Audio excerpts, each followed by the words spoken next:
Good day, champs. It's Holy here with the Protoss build order again. We've all been there, haven't we? We hit the ladder button, see the Protoss symbol on the other side of the loading screen, and just can't wait to have some wonky coin flippy game. Yeah, PvP has the reputation of being very cheesy.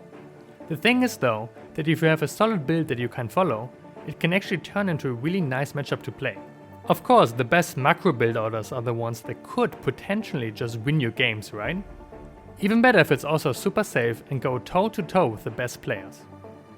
Let me introduce today's macro Stargate opening with two oracles that DNS played versus D Mauer Showtime in one of the EPT group stages.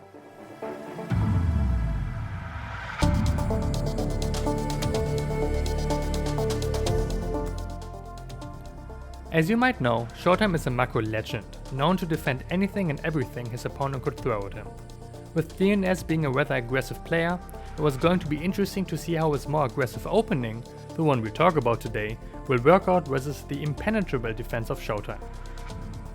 Now DNS starts the build with the standard opening of PvP, the 2-gate.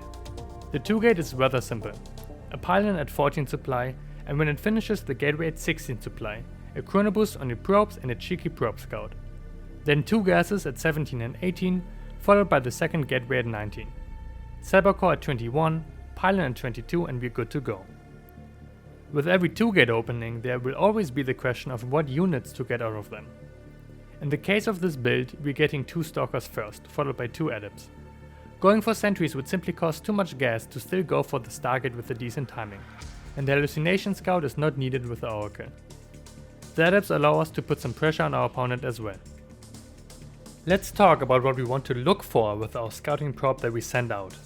The most important thing is checking for the second pylon in their base. If you notice the second pylon missing while you're already building yours, that pylon will be somewhere on the map. Luckily for us, with 2 Stalkers and a Stargate, you are safe against most proxies.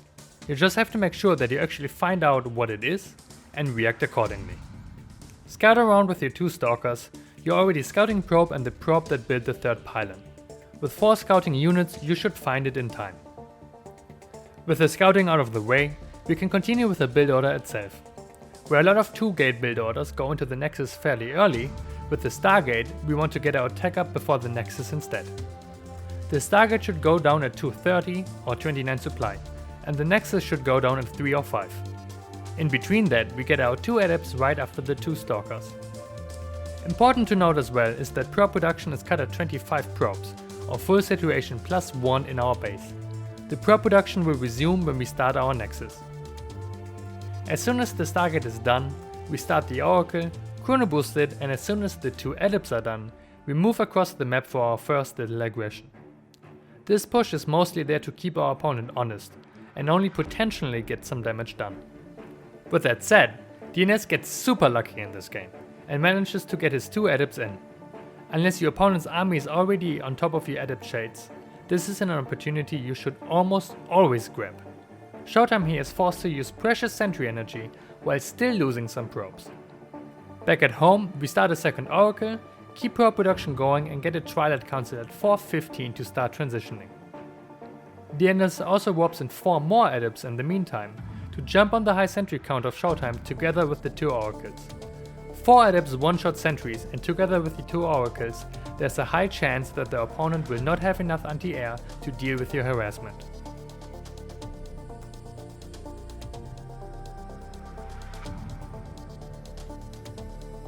With the constant aggression and the mobility of the Oracle, you should be very aware of what the opponent is going for.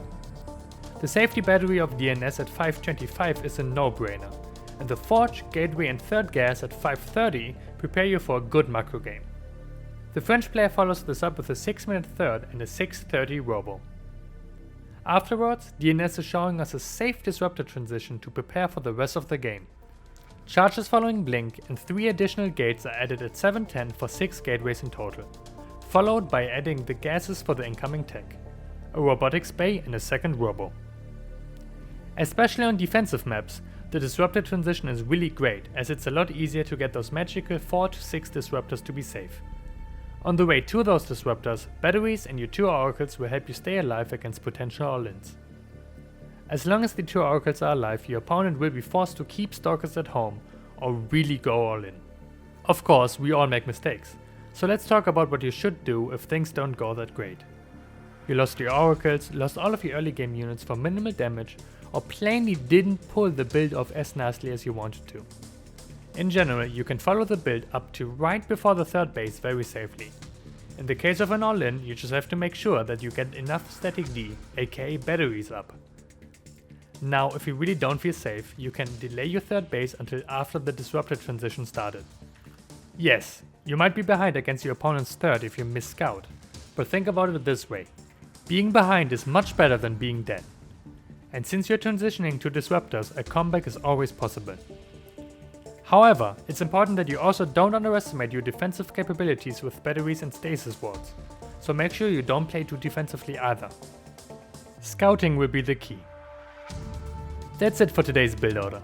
For other builds and guides, check out the ESChamp guide playlist and of course eschamp.com for more StarCraft shows. Also, feel free to stop by my personal Twitch channel, twitch.tv/holyit44. Good luck and have fun. ESChamp Builds is made possible by passionate viewers just like you. To help us level up the scene, go to eschamp.com/join to become a member and get access to the community, previews, and exclusive shows.